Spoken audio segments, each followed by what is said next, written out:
You must have received a lot of great advice during your time. What's one piece of advice that will always stick with you? I think that there was one that certainly shaped my career, and surprisingly, it actually came from my father, because my father was a fairly Victorian man. We didn't have, a very close relationship, although later we did. But I remember I was trying to work out. I'd become general manager of the hotel, and I was trying to think of some sort of, what are we here for? And he said, Paddy, which was as I was known. Yep. He said, I think in business, there are three groups of people you've got to make happy. You've got to please.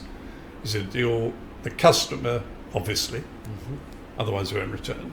The owners or shareholders by producing a profit.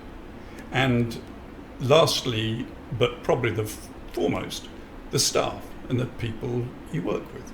Because if they're not happy, if you can't keep them enthused, then you've got no chance of achieving the first 2 points. And that really stuck with me. And I thought, it's all about the staff. If they're not on board and they can't create that atmosphere that makes the guests want to return, you're lost. Yeah. And that did shape my whole thought of, how I behave with staff.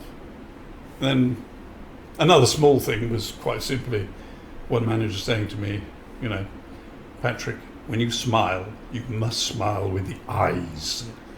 And as I say, that's easier said than done, but I think with everybody wearing masks nowadays, I think that everybody's been practicing it. But it is, it's a funny little thing, but it's so true. And finally, I think Jim Sherwood saying to me once, Patrick, hotels have got to have the wow factor, got to have, as he called it, the fizz. And I remember him talking about Lilianfels and having a outdoor swimming pool there. I was trying to explain, look, we've got an indoor swimming pool. Why do we need an outdoor one? I mean, it's winter here most of the time, it's cold. Patrick, we've got to have the fizz, and the entrance to the hotel was normally the other way, but we weren't allowed to come in too often in these other entrances by the house that objected to it. And we literally bought this house way over the odds so as we could have that sweeping driveway up past the swimming pool and past Darley's up to the entrance of the hotel. There are all those sort of little things. I mean, he was a visionary. And I remember Robin afterwards, a few years later, saying to me, he said, thank God we've got that swimming pool. It really is an amazing marketing tool. And I thought, he was an extraordinary man, Jim Sherwood.